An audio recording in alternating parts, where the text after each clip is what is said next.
Welcome once again to my YouTube channel on Cesar's Urban TV Vlog. Nandito po ako ngayon sa aking farm dito po sa Cavite. Update lang po mga ka-Urban TV Vlog.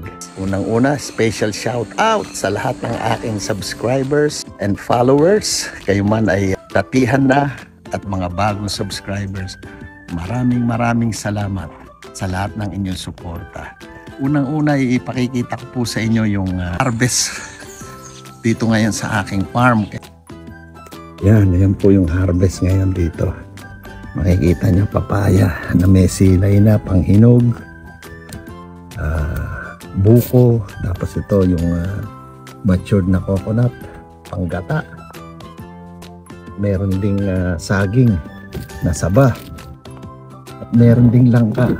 Ito langka to. Langka binalot ko lang kasi nagdadagta. Kinuha ko tong siling labuyo kasi gusto kong i-revive. Medyo matanda na siya kaya i-revive natin, i-rehabilitate natin mga ka-Urban TV Vlog. Saka itong ano rin, itong avocado. Kinakain ng ibo, no? Yung dahon. Kaya gusto kong ma-revive yan. So yan po mga ka-Urban TV Vlog, ang bounty harvest dito po sa aking farm. Ito yung mga tinanim ko rito. Buhay na yung siko. Yan. Okay. Itong kalamansi. May mga bunga-bunga na rin. Kalamansi rin to. Yan. May mga bunga-bunga na siya. May binaklak rin, no? Tingnan natin itong isang kalamansi ito. May mga bunga-bunga na rin siya. Ayan.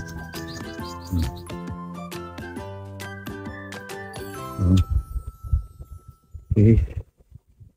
At yung puno ng papaya na pinagkunan ng bungang inharvest ngayon. Ayan. Dami pa rin bunga. Saya lang po mga ka-Urban TV Vlog pag nakikita mo yung mga tinanim mo na buto, tumubo na, napakataas lang. Yan, napakataas. Pero prolific po siya na mamunga. Dalawang puno yan na magkatabi. Kaya ang tawag ko nga rito, Twin Towers. Papaya Twin Towers. Yan. Oh.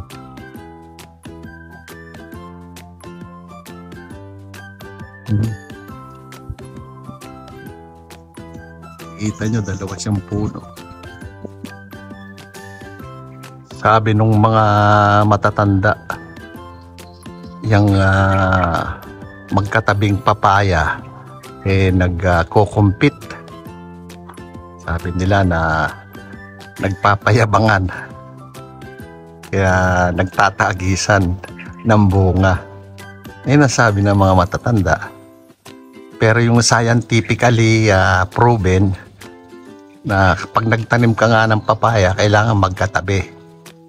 Either yung isa lalaki, yung isa babae. Yung isa namumunga ng hitik at yung isa naman namumunga ng puro bulaklak lang. Scientifically proven po yun. Yan. May function din po yung hindi nagtutuloy na bulaklak ng lalaking papaya. Meron pong purpose din yun. Kasi pwede mong gawing gulay po yun, yung bulaklak ng papaya. Magandang gawin, ihalo sa gulay na sahog, ganyan. Okay? Kaya puntahan naman natin yung iba pang pananim dito po sa farm. Ito yung mga tanim ko rito na Madre de Agua, pinagpuputol. Kasi masyado nang malalago. Yan. Ito naman yung mulberry. Pwedeng gawing pagkain ng baka, pagkain ng rabbit, pagkain ng usa, goat. Ito, puro mulberry to eh. Ito, Madre de Agua. Ito, mulberry rin to. May mga bunga na siya, oh. Ayan, oh.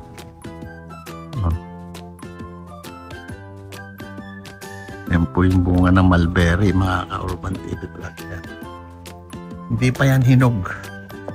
Pag nangitim po yan, pwede nang harvestin yan.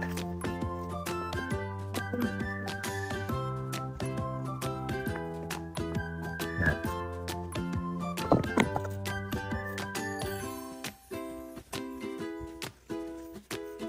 Ito, lalaki na, oh.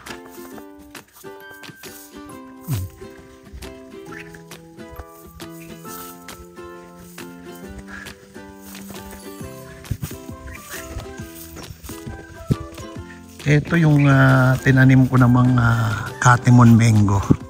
Laki na, oh. 2 taon na to mahigit. Oh. 2 tong tinanim ko na yan eh. Ito, yung isa, hindi pa masyadong ganyang kalaki. Ito yung kapartner niya, no.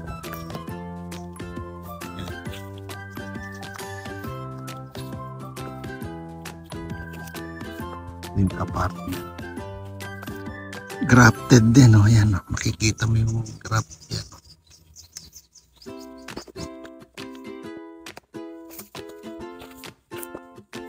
Ito yung marang. Laki na rin. Grafted marang.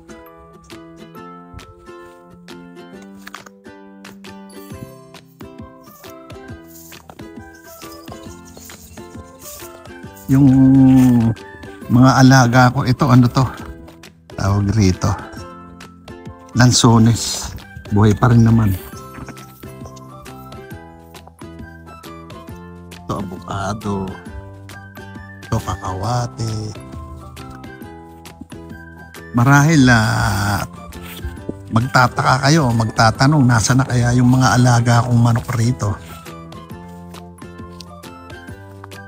I'm sorry to say, pero binenta ko na lahat kasi hindi masyadong maalagaan, mabigyan ng atensyon yung caretaker ko rito kasi may pamilya rin yun. Kaya I decided to dispose everything. Ito native na mango to, tinanim ko sa seed.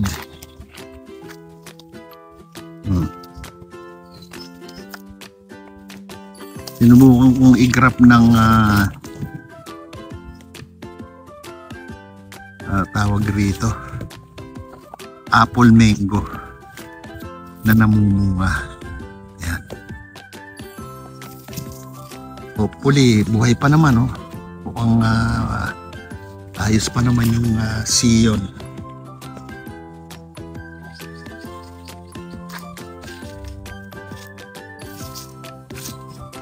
Ito naman yung tinanim kong Thai tamarind. Malaki na. Malaki na siya. Oh. Grafted to na Thai tamarind.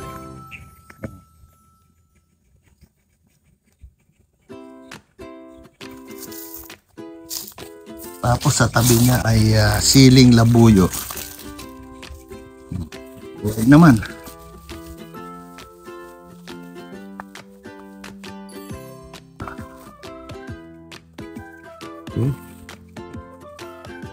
Ito katatanim ko lang itong niyog na to last 3 months ago.